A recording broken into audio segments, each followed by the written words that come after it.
에스겔 8장 1절에서 마지막 18절까지 말씀 한 절씩 교독합니다.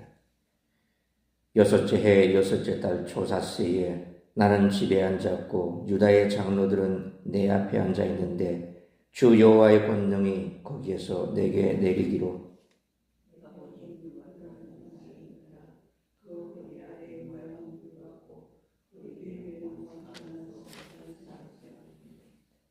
그가 손 같은 것을 펴서 내 머리털 한숨을 잡으며 주의 영이 나를 들어 천지 사이로 올리시고 하나님의 환상 가운데 나를 이끌어 예루살렘으로 가서 안뜰로 들어가던 북향문에 이르시니 거기에는 질투의 우상 곧 질투를 일어나게 하는 우상의 자리가 있는 곳이라.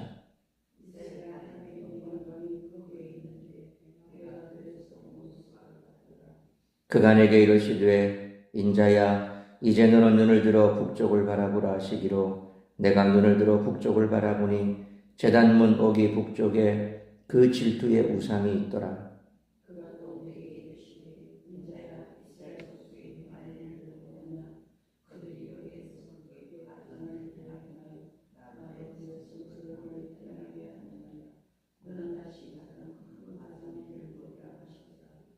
그가 나를 이끌고 뜰문에 이르시기로 내가 본즉 담에 구멍이 있더라.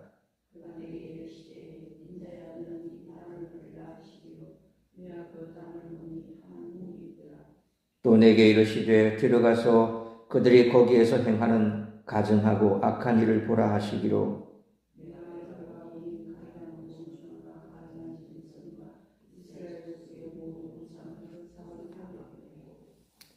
이스라엘 족속의 장로 중 70명이 그 앞에 섰으며 사반의 아들 야사냐도 그 가운데 섰고 각기 손에 향로를 들었는데 향연이 구름같이 오르더라.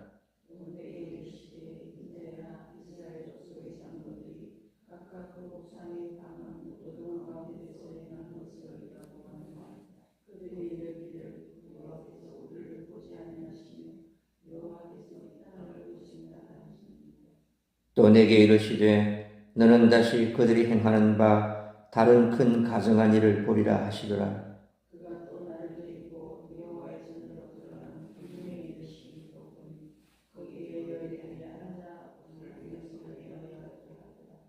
그가 또 내게 이르시되 인자야 내가 그것을 보았느냐 너는 또 이보다 더 큰 가증한 일을 보리라 하시더라.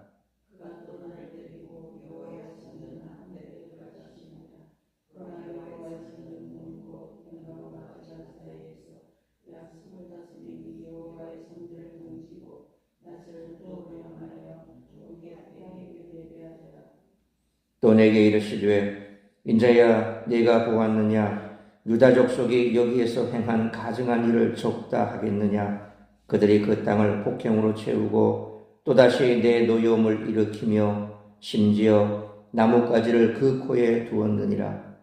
그러므로 나는 분노로 갚아 불쌍히 여기지 아니하며 긍휼을 베풀지도 아니하리니 그들이 큰 소리로 내 귀에 부르짖을지라도 내가 듣지 아니하리라. 아멘.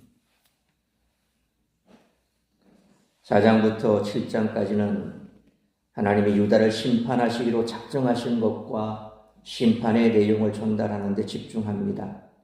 반면에 오늘 본문 8장부터 11장까지는 심판의 구체적인 원인을 밝히고 하나님이 성전을 떠나시는 과정에 초점을 맞춥니다. 8장의 환상은 유다 백성들이 성전에서 행한 역겨운 일을 보여주며 하나님이 성전을 떠나실 수밖에 없는 이유와 그에 따른 결과를 제시합니다.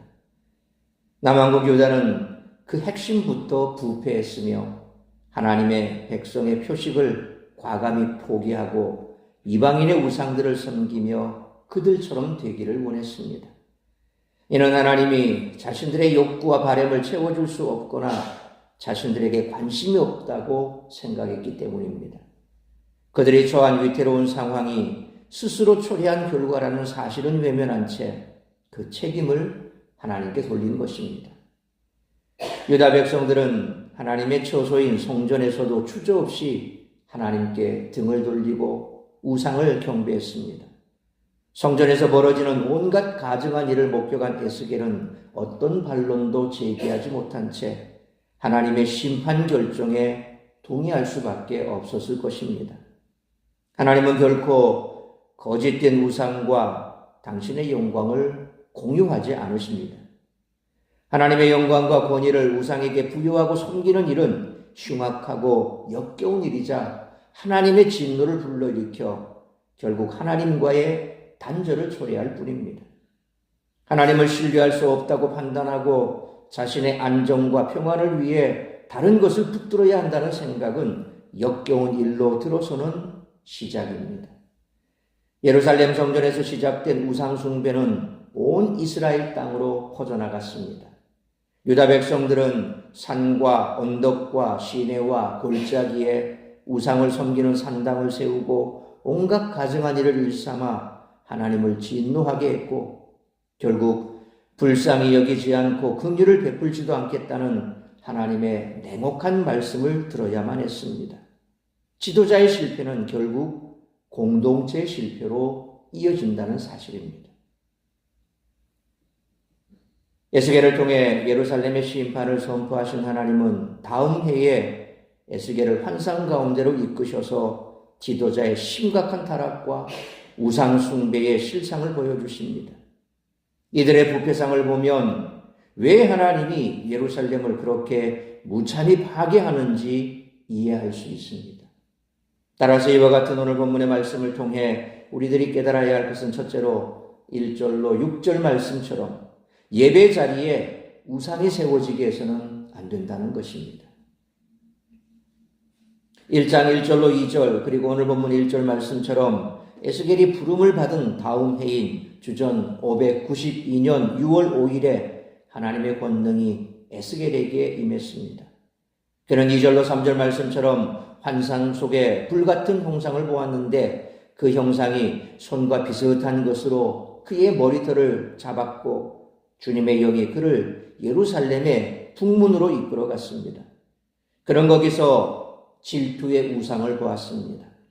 에스겔은 3장 22절에 여호와께서 권능으로 거기서 내게 임하시고 또 내게 이르시되 일어나 들로 나아가라 내가 거기서 너와 말하리라 라는 말씀처럼 이전에 들에서 보았던 하나님의 영광을 오늘 본문 4절 말씀처럼 거기서 다시 보는데 하나님은 에스겔에게 5절로 6절 말씀처럼 예루살렘의 북쪽 제단 어귀에 있는 이 질투의 우상이 하나님의 영광을 떠나게 하는 끔찍한 죄라고 지적하시며 더 큰 가증한 일들이 이곳에서 벌어지고 있음을 암시하십니다. 거룩한 성이라 불리는 예루살렘의 문에 하나님의 질투를 유발하는 우상이 있다는 것 자체가 이해가 되지 않지만 실제로 당시 예루살렘의 영적 상황은 이처럼 처참한 수준이었습니다. 껍데기만 하나님을 섬기는 거룩한 성이었던 예루살렘은 결국 파괴될 수밖에 없었습니다. 그러므로 우리의 예배 자리에 하나님의 질투를 유발하는 우상이 세워져 있지는 않은지 늘 살펴서 하나님께서 받지 않으시는 껍데기만 하나님을 섬기는 거짓 예배자로 변질되지 않기 위해 힘쓰는 우리 모두가 되시기를 축원합니다. 두 번째로 7절로 13절 말씀처럼 성도의 삶 속에 있는 우상을 먼저 제거해야 한다는 것입니다. 하나님은 에스겔에게 7절로 9절 말씀처럼 한 벽을 헐게 하시고 그 안에 있는 문을 열고 들어가면 가증하고 악한 일들이 있으리라고 말씀하십니다. 이는 예루살렘 지도자들의 삶 속에 은밀히 숨겨진 우상 숭배를 보여주는 환상으로 여겨집니다. 이어지는 10절로 11절 말씀처럼 에스겔이 그 안으로 들어가니 놀랍게도 각종 가증한 곤충과 짐승의 우상이 그려진 곳에서 이스라엘 족속의 장로 70명과 요시야 왕 때 종교개혁을 주도한 서기관 사반의 아들 야사냐가 우상 숭배를 하고 있었습니다. 하나님은 12절 말씀처럼 그들이 우상 숭배를 하면서도 여호와께서 자기들을 버리셨다고 원망하고 있음을 드러내십니다. 13절 말씀처럼 예루살렘 지도자들이 저지른 우상 숭배는 그야말로 심각한 수준이었습니다. 교회든 기업이든 국가든 지도층이 타락하면 집단 전부가 영향을 받을 수밖에 없습니다. 그러므로 세상의 빛과 소금이 되어야 하고 영적 지도자도 살아야 할 성도의 삶 속에도 있을 수 있는 우상을 먼저 제거하고 온전한 믿음의 삶을 살아가는 우리 모두가 되시기를 축원합니다. 세 번째로 14절로 마지막 18절 말씀처럼 우상 숭배의 결과는 하나님의 진노라는 것입니다.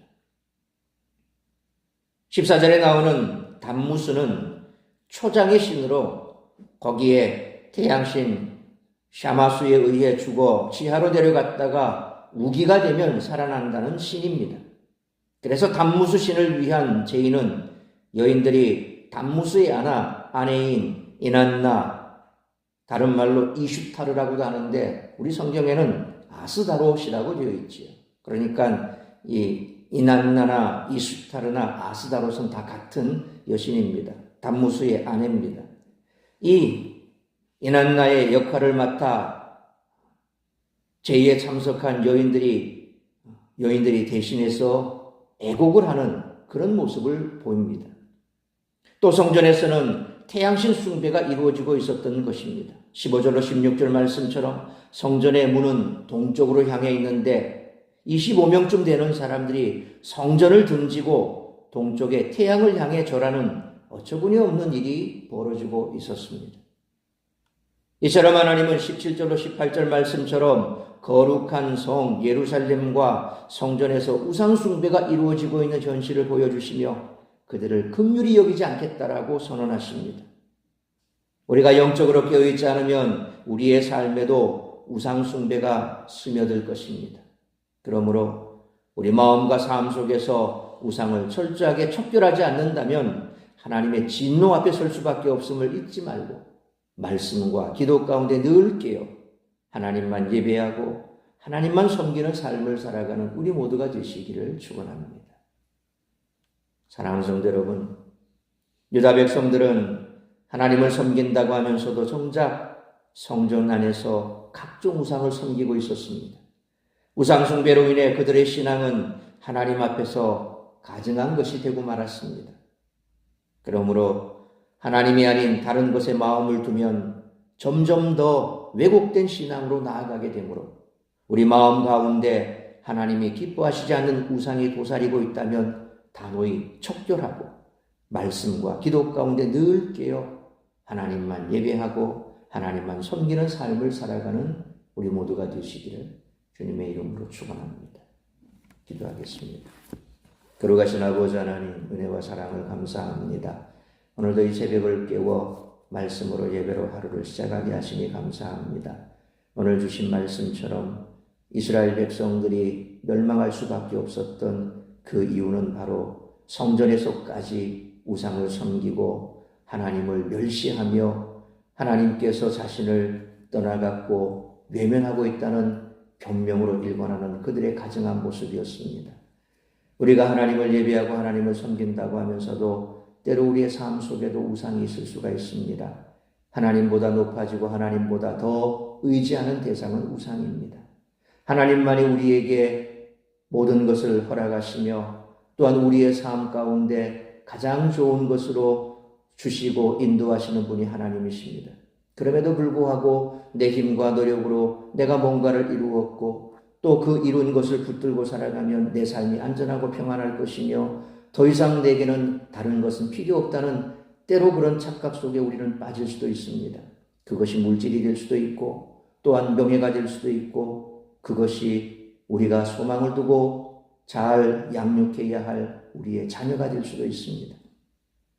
우상은 눈에 보이는 그런 하나님을 대용하는 그런 것만이 우상이 아니라는 것입니다. 더 의지하고 하나님보다 더 높아졌고 그래서 내가 그것을 의지하고 살아간다면 그것 자체가 우상이라는 것입니다. 이처럼 성전에 세워진 하나님께서 싫어하시는 그 우상은 우리의 삶 속에도 얼마든지 있을 수 있다는 사실을 기억하고 날마다 말씀과 기도 가운데 깨어 있어 하나님보다 높아지고 하나님보다 더 의지하는 것들은 우리가 날마다 제거해야 할 것입니다.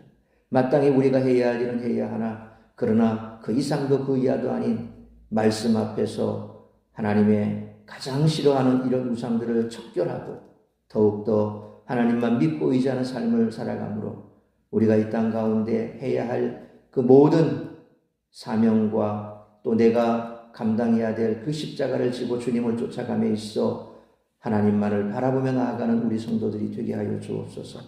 오늘 이 한 날도 나를 통하여 이루고자 하는 하나님의 뜻을 이루고 또한 하나님께서 기뻐하시지 않는 그 모든 것들은 다 내어놓고 하나님만을 바라보며 하나님의 영광을 위하여 달려가는 우리 성도들의 삶이 될 수 있기를 간절히 빌고 소망합니다. 매일의 삶 속에서 하나님께서 내게 주심에 기뻐하고 감사하고 또한 내가 해결하지 못하는 일에 있어서는 하나님의 뜻이 무엇인지 분별하고 그 하나님의 뜻을 묻고 하나님의 뜻이면 우리가 더욱더 기도에 매진할 것이요 하나님의 뜻이 아니라고 한다면 내려놓고 하나님의 뜻을 구하는 복된 한날의 삶을 살아가는 우리 성도들이 될 수 있기를 간절히 빌고 소원하오며 이 모든 말씀 우리 구주 예수 그리스도의 이름으로 기도하옵나이다. 아멘.